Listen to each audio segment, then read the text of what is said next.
It's a pleasure to have you join us here in a studio. We again have to apologize for the hiccups, we would have had to navigate, but nonetheless, we're here and we're ready to ramble.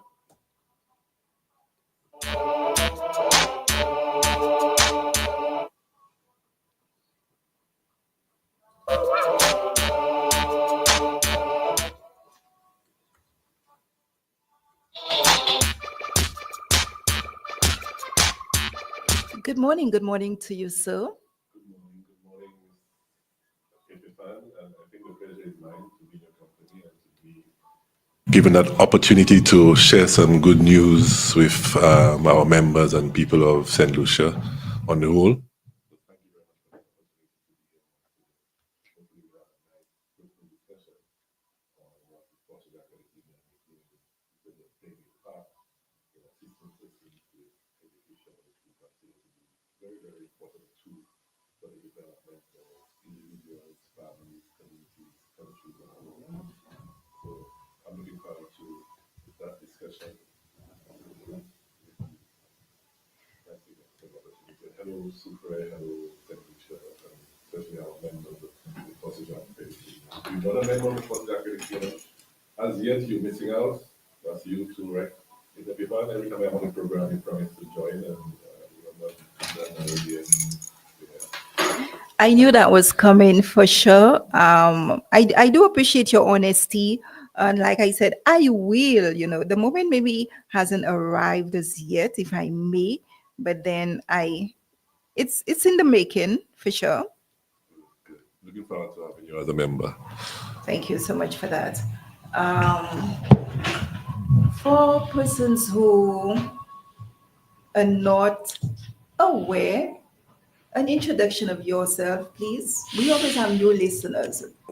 Yes, well, my name is Darnell Bobb, born and raised in Soufrière.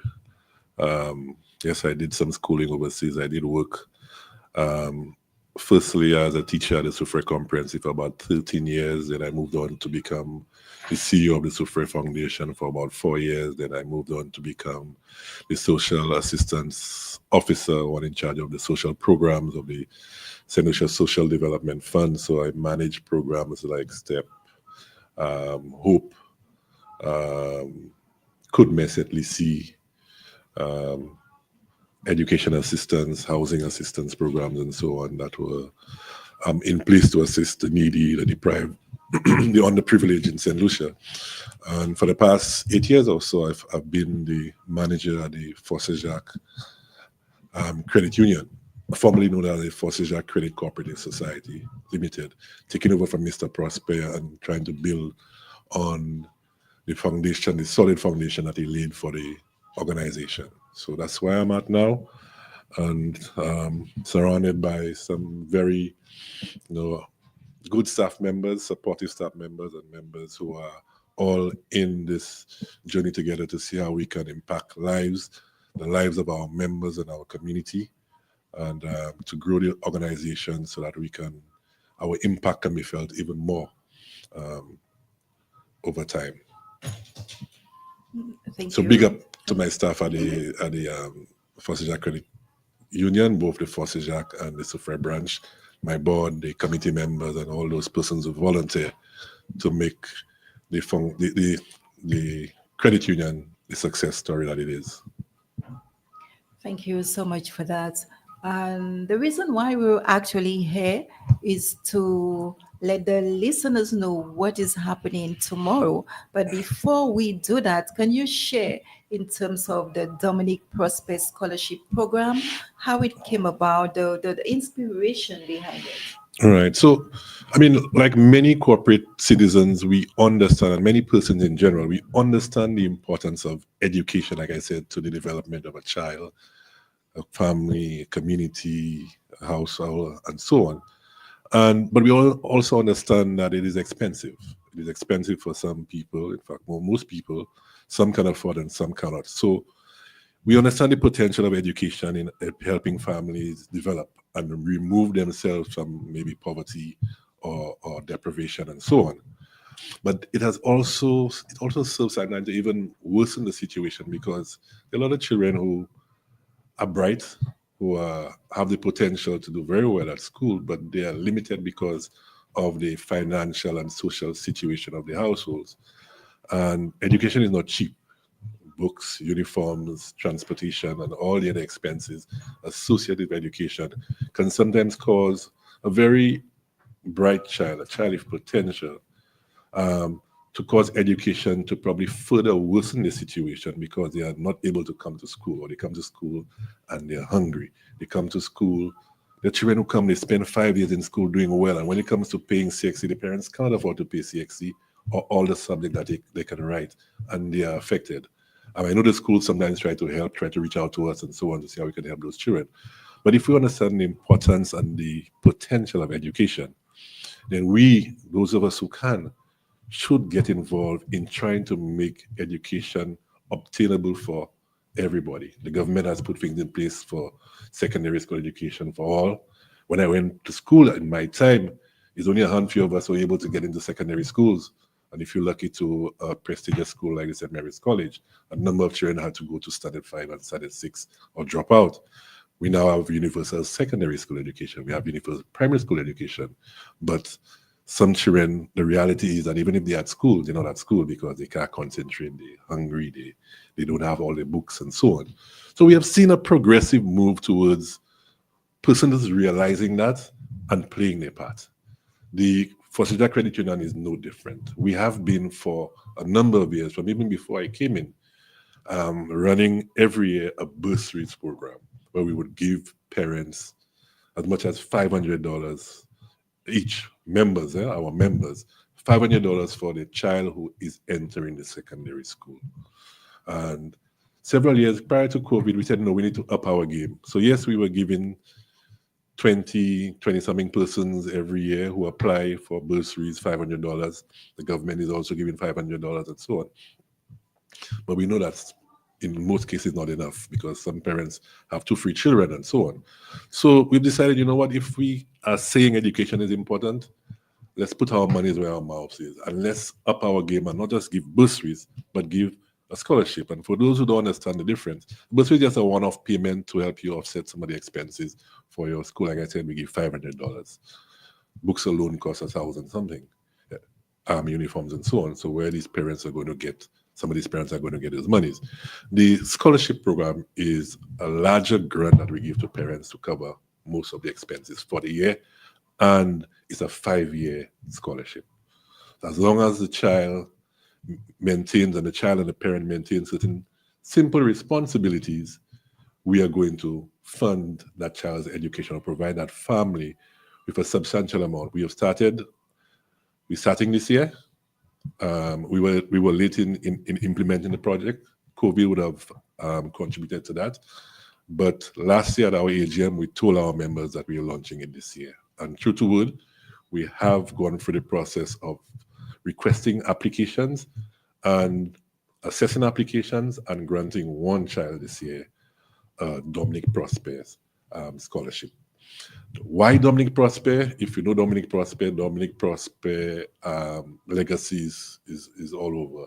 From teacher to principal, he was the one of the founding members of the FSJ Credit Union. He's actively involved in the FSJ Development Company. Everything that happens in FSJ, he and the Prospers, his wife, are always involved in that.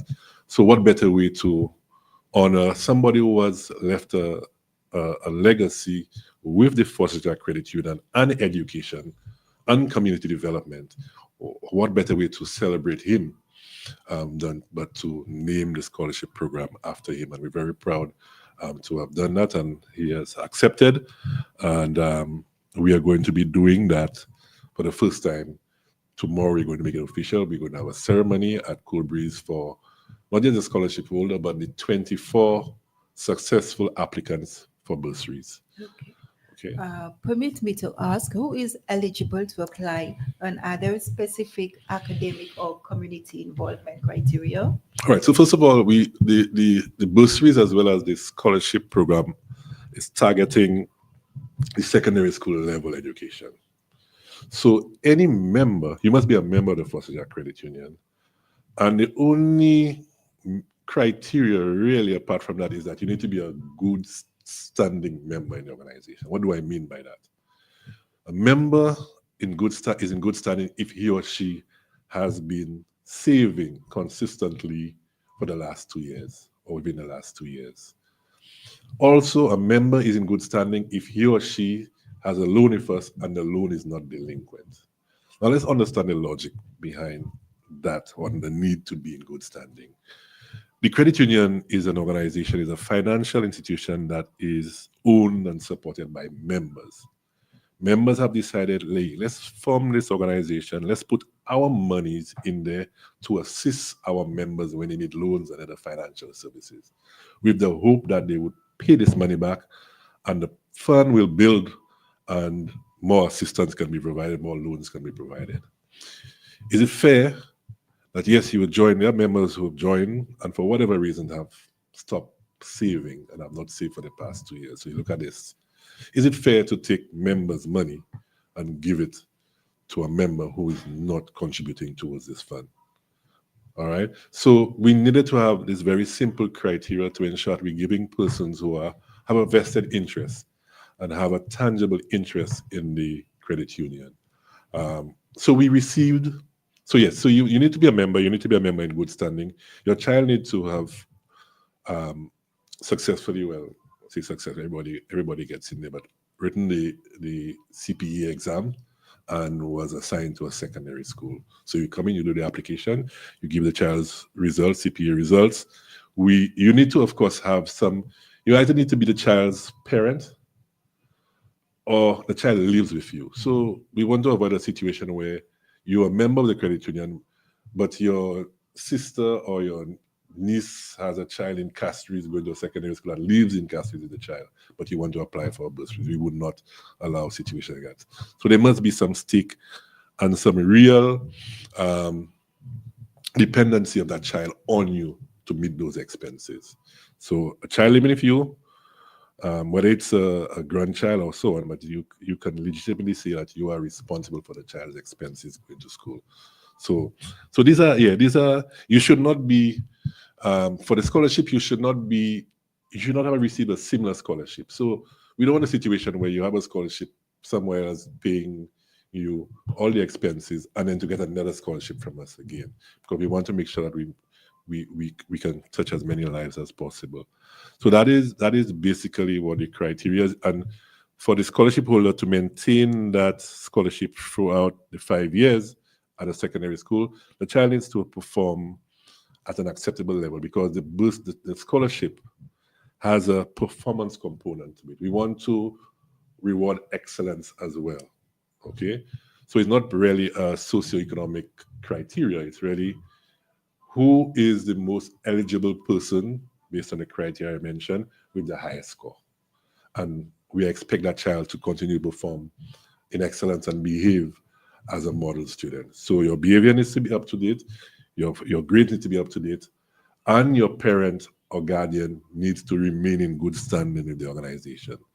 Failure to meet those responsibilities can result in a suspension, a temporary suspension of the scholarship, or even a termination based on how it is. All right. So we want to not just be giving out money and not using it as a means of motivating both the parent and the child to do well and to take their education seriously. Thank you so much for that. We have Caroline Bobb. Good morning, my Yes, son. Karen and Bob. So proud of you. Hey, Mom. Thank you so much, for that detailed information. What types of support do recipients receive? Is it purely financial, or are there mentorship, career guidance elements as well? Well, I mean, we can play our part. I mean, part of the ceremony that we're going to have tomorrow is to have persons speak to those students to be able to understand the importance of education. We also would make not a condition, but we would urge parents to open up an account for their child with the credit union if they have not done that, because teaching them from very young how to manage money and to develop a savings culture is important. But also important is that you have a child in a secondary school or in school, and there are known expenses that will follow. and we don't want a child or parent being caught off guard. So, for example, you have a child going to secondary school, you know that child is going to write CXC at some point in time. Yes, I know the government is saying that they are going to be paying some of the subjects, I think as many as 4, and the plan is to do all. But you cannot always depend on that. You know there are going to be expenses when it comes to CXC payments and so on, or CSEC payments and so on. So saving from now on that account will help, cushion that huge expense you will have to meet at the end of the 5 years when, if and when the child graduates. So developing that culture savings in the child, as well as ensuring that there's money to meet known future expenses and even unknown expenses is important. We are always open to speak to, we go to the schools all the time to speak to students um, when we are invited.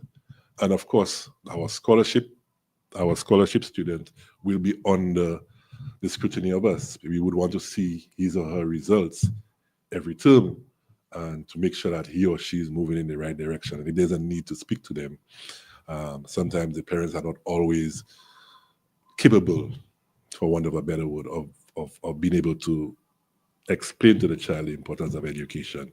And so if they need our help, and if we have to step into that and provide additional incentive. Likewise, we are hoping part of the condition is that if we have programs and projects that we want to run, the child and the parent would be part of it, where so they would have to be part of it. For example, if we're doing something in school to motivate children, we'd want to use our scholarship holder to go and speak to those children and say, hey, look at me. Look how I benefited from the education and from the support. You need to take your education seriously and so on. So we are there. I mean, our mission as a credit union is to ensure that our members have the best possible standard of living. So we do it through our loans process.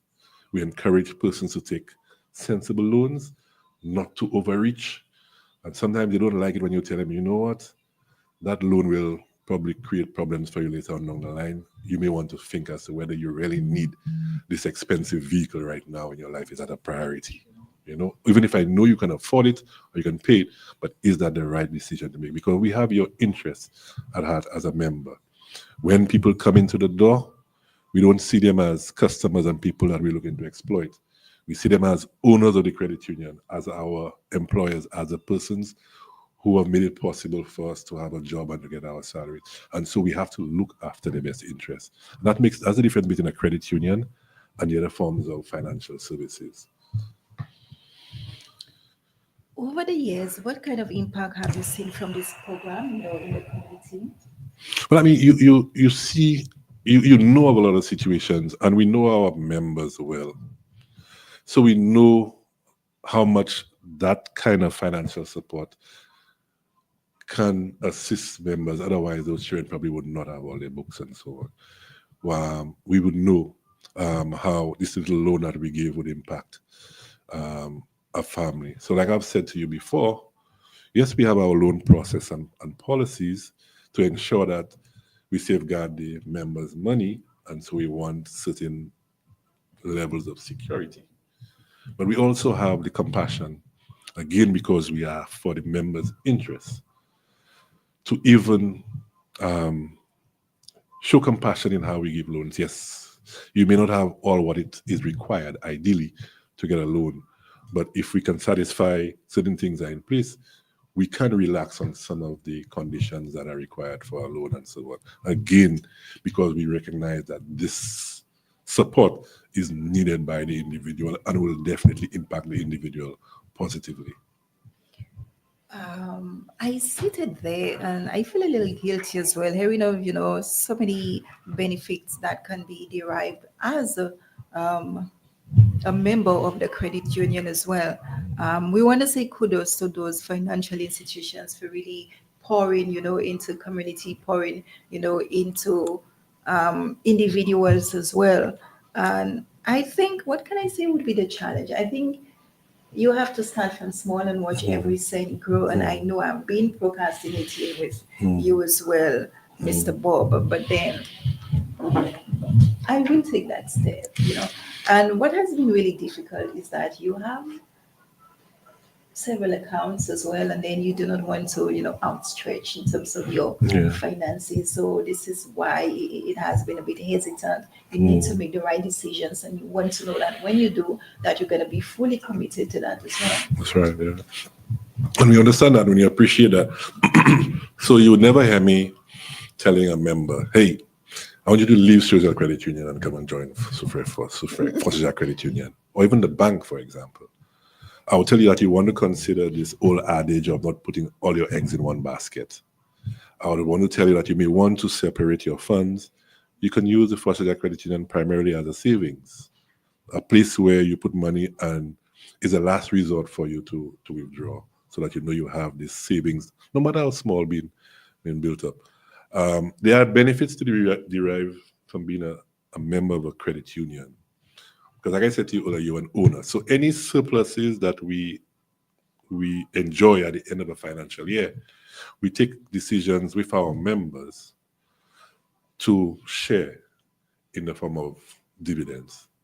So in addition to your interest that you get on your savings, like you get at everywhere else, the banks and so on, all the banks are now removing and forcing persons to go into checking accounts where where there is no interest. You get interest on your savings, on your deposits. Even if it's a child's account, you get interest paid on that. But the members, those who are above 16 and have members accounts with us, they get dividends. They get paid patronage refund. The other financial institutions don't pay that. And patronage refund is basically saying, hey, I'm giving you part of the interest that you paid on your loan to us back. Thanks for patronizing us. And as a result of patronizing us, here's part of the interest that you paid back for that year. We do that every year.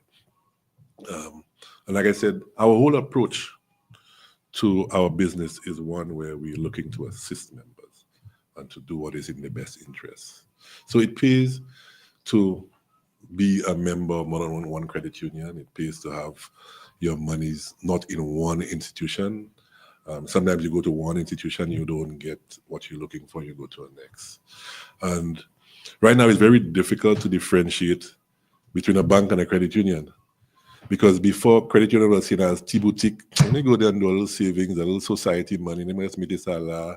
You know, so mighty, les moins morts, les moins vin vie, ishmakai handling, by right now, and it was primarily for persons who are self-employed and persons who felt, you know what, boy, if I go to the bank I go look at me, the bank I go look at a fisherman, his salary not stable and so on.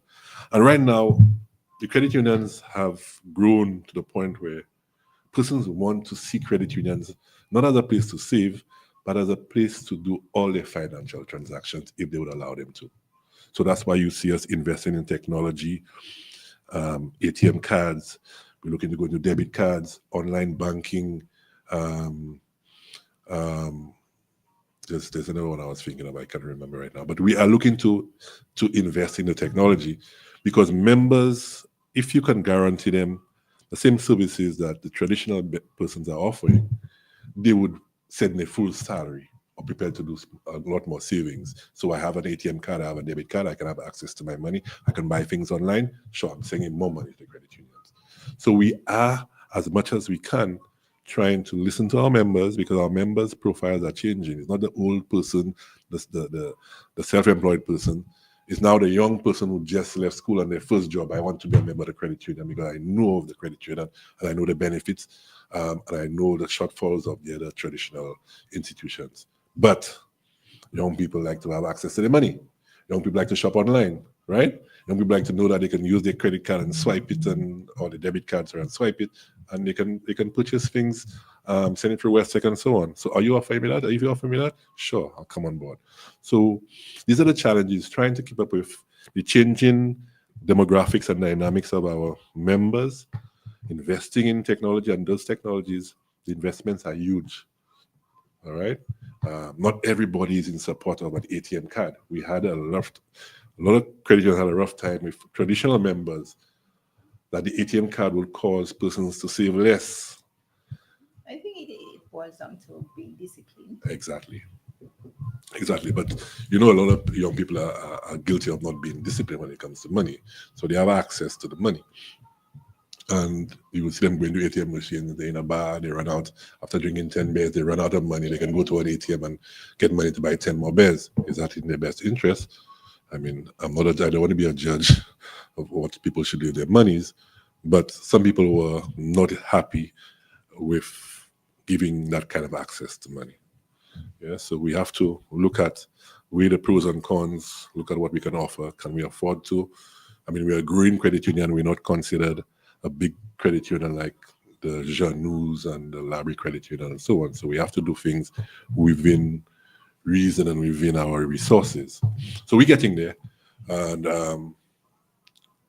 our members are showing tremendous trust and confidence in us because we keep growing year after year after year in membership, in assets, in loans, and profits, well, not profits, surplus, and so on. You're seeing this steady growth in the organization, and we're very happy for that. Okay. Um, you care to highlight? I see the expansion, as you made mention, we were growing from one area to the next. So that can be highlighted as a strength for sure. Yes. And if you care to, if there were any other, areas you can share with us as well. As our strengths, Your members have yeah, definitely grown. yeah. We have grown in terms of what we have offered to our members. So and the limits that we offer. In fact, we are in the process of reviewing our loans policy because we have far outgrown our loans policy in terms of even limits of how much we can lend to persons at one time. Our asset base is over $40 million. So what existed at the time when we were 10, $50 million, we need to revise that. We need to put new structures in place to deal with our growth.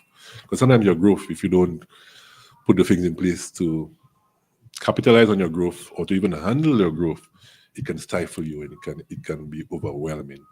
So there's growth. I mean, our staff, one of our biggest assets, if you listen to our members, our staff members have wonderful relationships with the members. Sometimes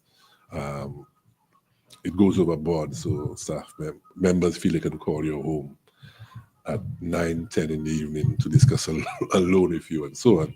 And sometimes we need to separate, but that's the kind of relationship that we have developed with our members. You're walking down the road with your wife and somebody wants to take you away from what you're doing to discuss matter related to work on a Saturday, on a Sunday, you come from church or whatever. So one of our strengths is clearly our staff. They're very friendly, they're very helpful, and they're very compassionate, and they're well trained, and they are in tune to our members' needs. So that's one. I mean, we have a board that is very responsive and very responsible as well in developing policy and implementing policy and following policy. We have a supervisory committee with our members who understand processes and procedures and want to make sure that we keep within our processes and procedures that are outlined. So the in terms of the threats, I mean, the threat really is, and we have survived that threat even as a small organization. There are not many community credit unions around the island who would have had to deal with an environment, a very competitive environment like what we have now, or what we had even back then. We had two banks. We had two banks and another credit union, a bigger credit union than us. And despite that, our members have invested in the organization, have grown the organization significantly. So we recognize that banks are now beginning now to pay attention to credit unions and are now going after our members.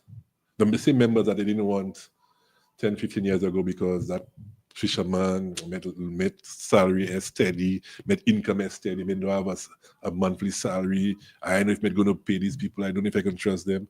We have shown the whole world, I'm talking about credit unions in general, that these are sometimes the best paid. There's people who pay their loans the most. They would stay without to make sure they pay the loan because they have that pride in them.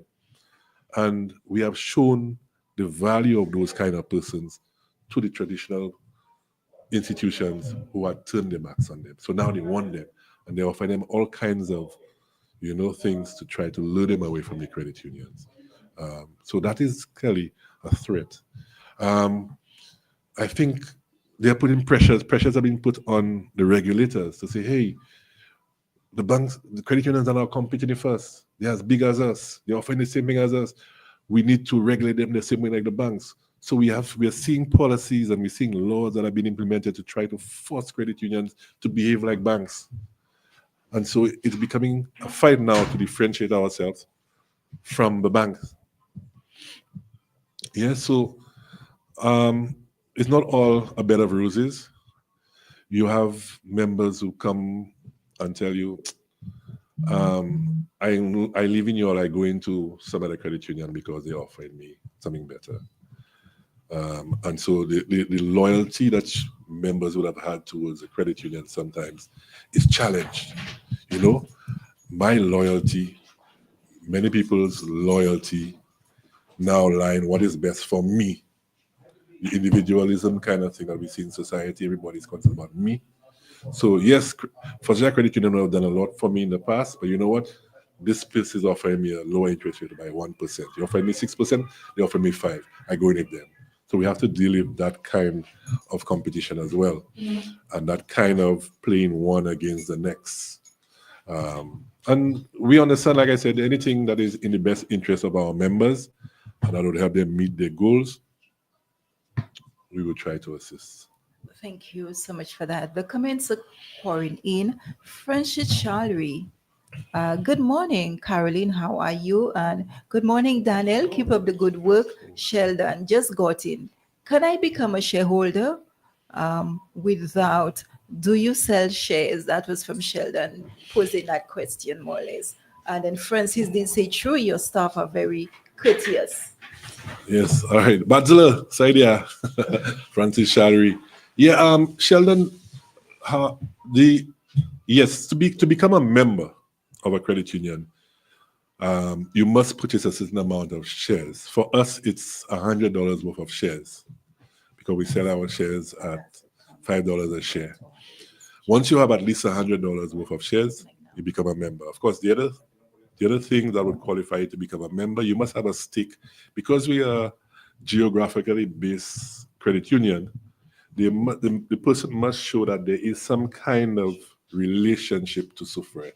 So you're born in Soufriere, your parents are from Soufriere, you work in Soufriere, you own property in Soufriere, you do business in Soufriere. Anything that can show that there is a tie with Soufriere would entitle you to become a member. You must be above 16. And like I said, you must have at least $100 worth of permanent shares to become a member. You can increase that as much as you want. You can buy more shares. There are members with tens of thousands of dollars worth of permanent shares. What does that mean for them? It means when we pay out our dividends at the end of the year, they get much more because dividends are paid based on percentages of your total permanent shares. All right. So to answer your question, yes, if you for you to be a member of the credit union, you must purchase at least $100 worth of shares. Thank you so much, Mr. Bob. And of course, Sheldon, I hope these answered your question. And we're looking forward to having you become a member of the credit union as well. Indeed. We're looking at community involvement, and I think this answers nicely as well. In terms of the parents, even the teachers and the community, how do you measure their support with such an initiative? The in terms of how we support How do the you measure their support for this whole initiative that is happening are you referring to in terms of the the community members and then the parents embracing such an assistance? yeah, I mean the parents are usually very grateful for that assistance because they know what it does for them. And I think they too are beginning to and they understand the importance of educating the child. They know it's very important. People say investment, I say a responsibility because investments you have a choice whether you want to invest or not.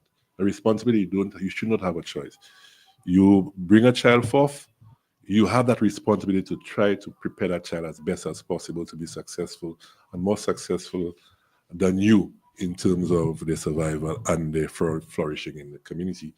We have a lot of relationships with a lot of organizations in Soufriere, and we support them as much as possible. So we support schools, we support institutions, health, and so on. Very seldom do we turn down an opportunity to work with and assist an organization that we deem is in the interest of the people of Suffren, our members. We shy away from supporting private for-profit ventures. So if you want to have a beach bash, to make money for, if it's to raise funds for health purposes, yes, we support that. And so, yeah, we also encourage those organizations to open accounts with us. For now, the legislation doesn't allow us to have them as members because we only recognize individuals as members, but they can open accounts with us and do their savings and so on with us. So I'm smiling because at that moment, should the need arise, can the PMA write a letter for sponsorship? I mean, the PMA has received sponsorship. The carnival, in fact, your recent trip to Martinique, we did provide a little something. No matter how small, we do recognize the importance of those projects and programs and activities, and we contribute towards it. We have a board that's very, very sensitive and responsive to that. Yes. And we say a heartfelt thank you. Yes. Sheldon, again, if an individual is out of the island, can he become a member? Yes, we do facilitate becoming members and even loan applications for persons who are overseas. So we would touch base with you via email. We would send you the application. You would fill out the application to ensure that it is you and that this is truly your desire to become a member. You'd have to have those documents notarized. Your IDs, your two forms of IDs as well should be notarized. It should be accompanied by a letter stating clearly, I, Sheldon, wish to become a member of the FSJ Credit Union. My address is whatever. And usually we require, of course, instructions. If you're going to be living overseas, usually you would give somebody some kind of permission, or you want to give somebody permission to do transactions on your behalf. So you could state that in the letter, signed by a JP or notarized by a lawyer or so on. And we can facilitate the opening of an account for you. Thank you So you so don't much have to be for there that. in person. So here you have it, Sheldon. Do you No excuses, foresee, Sheldon. no excuses for sure. Do you foresee any expansion, including more scholarship, introducing new categories? Certainly. I mean, we do expand. When we prepare our budget, usually our budgets usually have, except for expenses that we try to reduce our expenses, we recognize that we are growing, our members are growing, and there are likely to be more and more persons who would apply for bursaries. So this year we had about 18 applications. We had 17 applications for the scholarship, and of course we only chose one. But despite that, we decided that every single person who applied for a scholarship and is in good standing, we're going to automatically give them the bursary, even if they didn't apply for the bursary. And likewise, we had as well about 20 something bursary applications. And we assisted everybody except those 8 persons who the records show were not in good standing. So we usually don't leave anybody behind as long as they're in good standing and the child has been assigned to a secondary school and they are a member, they would receive the bursary. So yes, like I said, we started with bursaries, we now on to scholarships. Next year we're going to issue, the board will take a decision based on our financial situation to issue another scholarship or 2. All right. And then the of course, so that means that we would have 2 scholarships on our program, at least 2 or 3 scholarships on our program, because this year's own will also receive the scholarship for, or the funds for, the second year. All right. So and of course, we have a situation where we are in danger of having a very aged population. The young people like Fata and them not making enough children to populate the schools and so on. So those there's a call.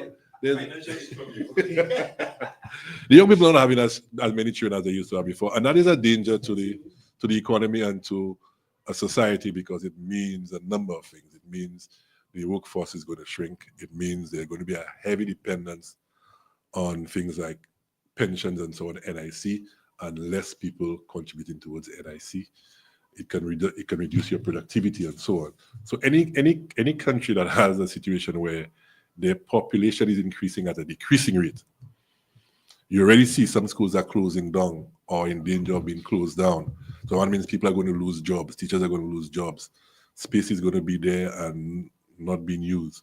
So But the cost of living, the cost of living yes, the cost of living is increasing, and is one of the reasons why people limit the amount of children that they make. People are a lot more conscious of family planning and the cost of taking care of children. I'm hoping it also means that fathers are playing a bigger role in their child, not just making children and turning their backs and leaving, so on. But clearly, the situation of our population, our aging population, is one that is a concern for us down the road. Yeah. Thank you so much for that. As we hit the 12 o'clock hour, for listeners who want to apply or learn more, where can they find more information? Well, we have our website, fsjcu.com. You could go on that website and you could get a lot of information that you need, from our history to our mission to our vision. You could see all the loans that we offer. You could see some of the information about us. You could also call us on, you could check out our Facebook page as well, although I think we have to do something about getting that Facebook page a little more active. You could call, you could come in, you could call. We have 2 branches, one at Force Jacques, one on Bridge Street in Soufrière. Come in, call, we'll make time to discuss anything. Call 459-706, extension 1 if you want the Soufrière branch, extension 2 if you want the Force Jacques branch. You could send us an email at info@fsjcu.com. There are several ways of reaching us for information. You can stop us on the road. Of course, be discreet, be discreet. But you could stop us on the road, ask us questions. We're happy to answer your questions.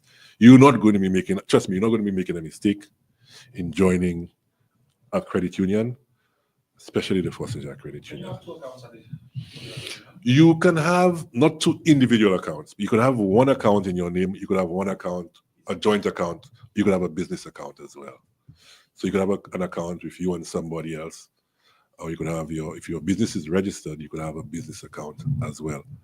But remain in mind, as I said, a business is not a membership account. All right. So if you want a loan for your business, you could take the loan on your personal account and tie your business account to it, in the sense that the business will be paying the loan or providing the collateral for it. All right. But for as we stand right now, we're not allowed to give loans. You're not allowed to have 2 individual accounts. I mean, like individual accounts. Yes. No, that's a no. No. Why would you want to do that? Some people say, but I don't want to save. We have within your account, you could have different accounts. So you could have you have shares, you have the ordinary shares, where we encourage persons to save money on the shares, not permanent shares. So there are permanent shares, which is what you invest in to become a member and you get dividends for. And we have something that's called ordinary shares. A bit confusing, but the ordinary shares is a savings account. But the difference is that's where we look to see how much you have and can determine what size of a loan we can give you, because we would have to secure some of the shares to give you the loan. All right. So we encourage persons to save on that. And normally there's a deposit account where we tell persons, put monies in there that your working capital, monies you put in there temporarily because you have to come and take it out to pay your bill, expenses and so on. But we can also open another account for your D2 or D3 or some account if you want to do savings. We can, where we can put a memo in there. This member is not allowed to withdraw without the permission of the manager or something. So we're not a fixed deposits, but it's well, the fixed deposit usually attracts a higher interest rate. Yeah, and fixed deposits came about when you try to, if you're a loan cash, if your organization is loan cash and you want to encourage person to bring in money, you would put a fixed deposit that would encourage them hopefully to bring in money and leave it there for a specific period of time. So you know that money is there and you could invest that money, give loans, and not worry about the person coming and withdraw it. But a lot of people fixed deposits are becoming a thing of the past because a lot of organizations, including us, are liquid. We have a lot of money just sitting there. There's no need to give anybody additional incentive to save and put us in an additional expense. All right. So a lot of people are not into fixed accounts. Some of them are even given accounts where there's no interest. That's how much liquid they are. They don't need to encourage persons to come and save with them. Yeah. But that one is where we can control your savings. You would have to come and beg me to give you your money. And I'll tell you guys, but you tell me you put in the money because you want to go on a vacation and you want me. And tell me, yeah, I have an emergency. My son is at school at the hospital, and then we can release it. We can't prevent you from withdrawing your money, but we can make it difficult for you so that you can keep your yeah. And we see a lot of that happening. I mean, our fishermen, people like fishermen, and so when they make a lot of money sometimes, and they just because they don't manage it properly, they squander it within a day or so on. Although you see a lot of the younger fishermen are a little smarter, they investing and so on. But yeah, we have an ability to find ways to spend money once we have it. That's true. It happens to me, it happens to everybody. Yes. If you don't have it, then you can spend it. So if you can put it away somewhere, it makes it difficult for you to have it, then you're likely to save. And why do you need to save? You want to buy something in the future. You have an unforeseen expense or you even a known expense you want to save. There's nothing more frustrating and what's the word than a parent seeing their child in need of a medical assistance and they don't have the money to do it. And especially they know, but if I had just been a little more prudent with my spending, I wouldn't have to go and put my tail between my legs and go and beg people and put my child's life in danger because I have to wait 3 months trying to raise $10,000. When I had $10,000, I spent it in the bar on Jabal and them kind of thing. Discipline is key. Yeah, discipline, and understanding the importance of money management. Yeah, And I feel that should be added to our school curriculum. yeah, Money, money, yeah, money. yeah. They always prepare you for the career you're going Right, to have in life. And right. things, but in terms of managing Yeah, your finances, I feel that should be introduced at schools. yeah. And when we go to speak to them, we don't only talk about money, just resources in general. We have a lot of children who have a tendency to waste things. So you buy a box of cereal for them that's supposed to last them a week. If you don't watch them and have them manage it, they eat it all in one day. Because mommy and daddy have, they will get more. So when we speak to them, we're talking about resources in general. How you wear your clothes. That's when you wear 3, 4, 5 clothes. But look at your laundry that high. You know, no time you have to buy a new set of clothes for them because they wear it out. Yeah. So managing your resources is an important thing. Managing your resources Yeah. is very important. Anyway, Yeah, man. We have Sheldon. We must say thank you so much, for his active participation. Right. Thank Put you. in a note on the account to allow or hold transactions with a second person on the account. Works for all accounts. Sounds like a tongue twister there. Put in money on. Put in a note What you on want, the like- account Right. to allow or hold transactions with a second person on the account. Works for all accounts. I almost bit my tongue. Yeah. especially when you spend free. Yeah. I trust you in the Yeah. without your Right. signature, Like it's sending- no money's being And Yes, yes, it's something, it's a danger in joint accounts as well. Huh? So a lot of people come and they form joint accounts, particularly if they're spouses. And we tell them, hey, there's an option where anyone can withdraw. Or both parties must sign to withdraw. And you're in love, you trust your partner, and then you choose anyone to withdraw. And then when you check yourself, one party has withdrawn all the money or most of it and you're not aware of it. There have been such cases. So we tell people that. The other thing two people are confused about is the difference between moving me no sa they leave me. And to put somebody, what does that mean? And for them, it can mean two different things. So we have to explain to them, are you talking about a beneficiary? right. So we require you to have a beneficiary when you open an account. What happens to your funds if you and when you pass away? Somebody needs to receive the funds. All right. So you need to tell us whether it's your son, your wife, your 2 sons, your 3 sons, and tell us what proportion to give them. But for them, it means sometimes I want a joint account. All right. So You have to be clear. Do you want a joint account?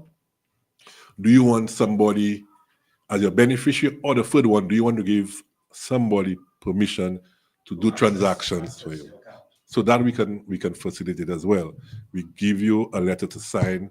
I, Cabrina Epifan, authorize Fatal to do withdrawals on my account without my permission. Right? That's a different thing. Again, you have to be careful who you give that kind of permission to. There's somebody who's trustworthy and somebody who will not clean you out. Yeah. Yeah. Right. So, yeah. Thank you so much for that. Any final words of encouragement for students aspiring to further their education but facing financial challenges?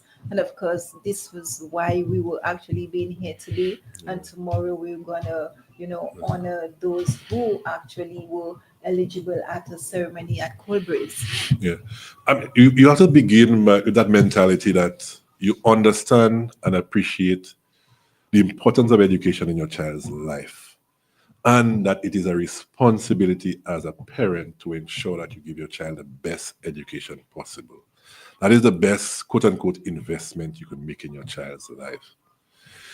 You make children, that is supposed to change your whole outlook on life. If you were young and free and disengaged and doing what you want and you have a child now, that should cause you to reflect and to say, hey, I need to do certain things to make sure that that child has the best possible opportunity to do well in life. All right. And if you understand that, then you will need to make some adjustments in your life. All right.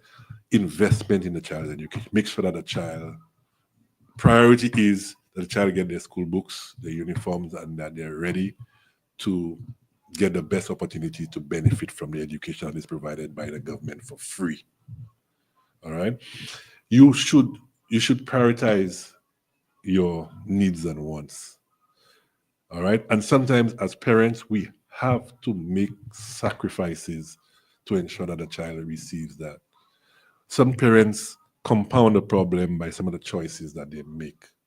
They have monies, but the child's education and books is secondary to something more frivolous and something more or goods of ostentation, something luxurious. All right. You would see a lot of parents are able to find monies to do things that many would deem, and again, I don't want to judge, as not being as important as investing in your child's education. All right. And you also have to support that child. Some fathers believe that once I give the mother $1,000 to buy books, that's it for me. No, you have to play an active role in your child's education. You must go to the PTA meetings. You must go and ask the teacher once in a while, how is my child doing? You must show the child that you are interested in the education, and hopefully they understand the importance of education. You may not have had that opportunity. All right. And if you don't have the opportunity, you should have realized how it may have affected you. And do you want your child to go through that? I know most parents want their child to do better than them. All right. But we have to manifest that desire in action. Not just say it. My mother, who's probably listening, didn't go past maybe primary school for all kinds of reasons. But my mother made the sacrifices to make sure that I got the best education possible. My mother used to be the manageress of M&C. When I passed for St. Mary's College, she lost her job. And that's another story in itself to be told. But those who know why. You know why? What my mother said, you are going to St. Mary's College. That's where you work for, you're going to St. Mary's College. My mother moved from the managers of M&C to frying fish cakes and selling by Miss Fell, where old courthouse is. That was my godmother's place. Every morning, frying fish cakes to sell to people going on the bus and traveling and coming in the area to keep me at school. My mother would stay up late, 2, 3 o'clock in the morning with my sister to encourage her to stay up to study. All right? When you make that kind of investment in your child's life, they appreciate what you do. Well, hopefully they will. Most of them do. And they want to reward that sacrifice you made by making sure that they do the best that they can. All right? You cannot regret, and you should never regret. Whether your child appreciates it or not, you should never regret an investment that you make in your child's education. You should never. In fact, You should chastise yourself if you fall short in doing everything possible to give your child the best education. All right? And that means making sacrifices. All right? Thank you so Mom, much. thanks. So much for that. Yeah. 9 minutes after the hour of 12 noon in Surface and Lucia, and of course the Eastern Caribbean. Sorry for taking up your time.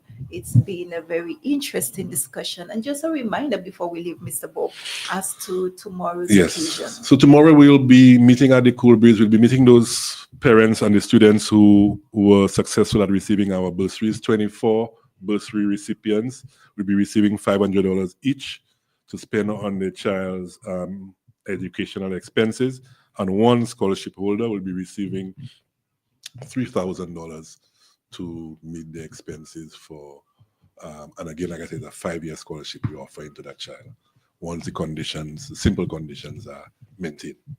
So it's at 10 o'clock at Cool Breeze. It's not open to the public. We're only inviting the recipients and the student and some of our board members and staff to this ceremony at 10 a.m. And the media, yes, the media. Yes, indeed. Thank you very much again, listeners, and I hope I didn't bore you all to death. I'm looking forward to having more persons joining the FSJ Credit Union and being more active. Another way to be active is to volunteer to serve on committees and boards and so on. That also is important to us.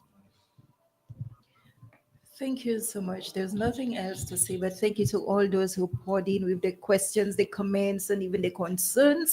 And I hope all those were met. Thank you, Mr. Darnell Bobb, manager of the FSJ Credit Society Limited. And to you, our awardees tomorrow, I say kudos, kudos, kudos. Do make use of such an opportunity. And remember, education is the only way you could eradicate poverty, get you out, and better your life, your community, for the betterment of our future. Thank you so much to you as well, Mr. Symphorian. Thank you for always facilitating. Do have yourself a productive first day. We're out. Thank you, thank you, thank you. Thank you. Bye.